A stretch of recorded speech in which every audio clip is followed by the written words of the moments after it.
Hi friends, welcome to my classroom. বন্ধুরা, এই ভিডিওতে এই প্রশ্নটি সমাধান করব। এখানে আছে 5 টাকা,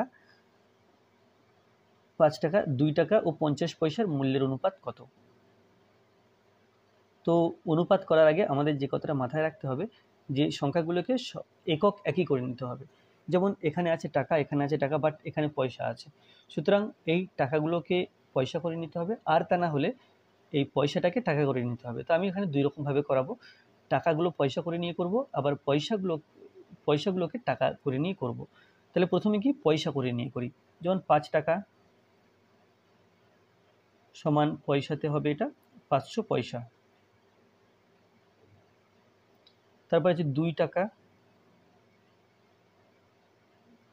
সমান 200 পয়সা।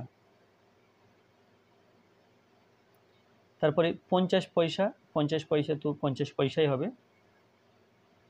50 পয়সা সমান 50 পয়সা। তাহলে এদের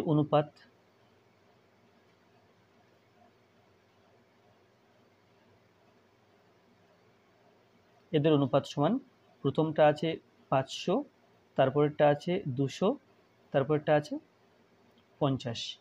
তাহলে প্রথম যদি 10 দিয়ে ভাগ করি তো 50 হবে, একটা করে শূন্য কমে যাবে, 20 হবে, 5 হবে। এবার 5 দিয়ে ভাগ করি, 5 10 কে 50, 4 5 20, 5 1 কে 5।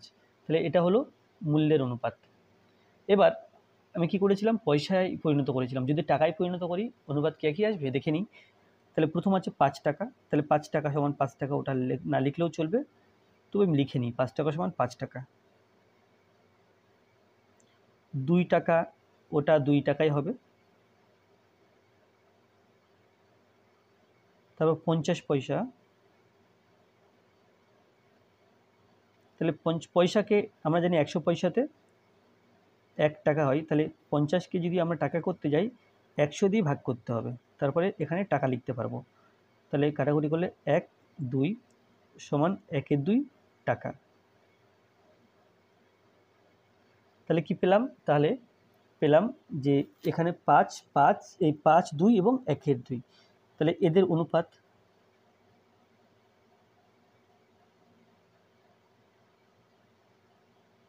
সমান, প্রথমটা আছে 5, তারপরটা আছে 2, তারপরটা আছে 1 এর 2। তাহলে এর নিচে 1, এর নিচে 1, এর নিচে 2, 1 1 2 এর লসাগু 2। তাহলে প্রত্যেকটা পদকে 2 দিয়ে গুণ করব। তাহলে 5 × 2 পেলাম, 2 লিখলাম। 2 × 2,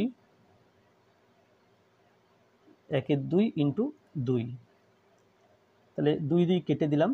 তো 5 2 10, 2 2 4, এখানে থাকছে 1। তাহলে এক্ষেত্রেও কিন্তু 10:4:1 হলো, এক্ষেত্রেও 10:4:1। সুতরাং আমরা টাকাকে পয়সা করে নিলে যা উত্তর আসবে, পয়সাকে টাকা করে নিলেও কিন্তু সেম উত্তর আসবে।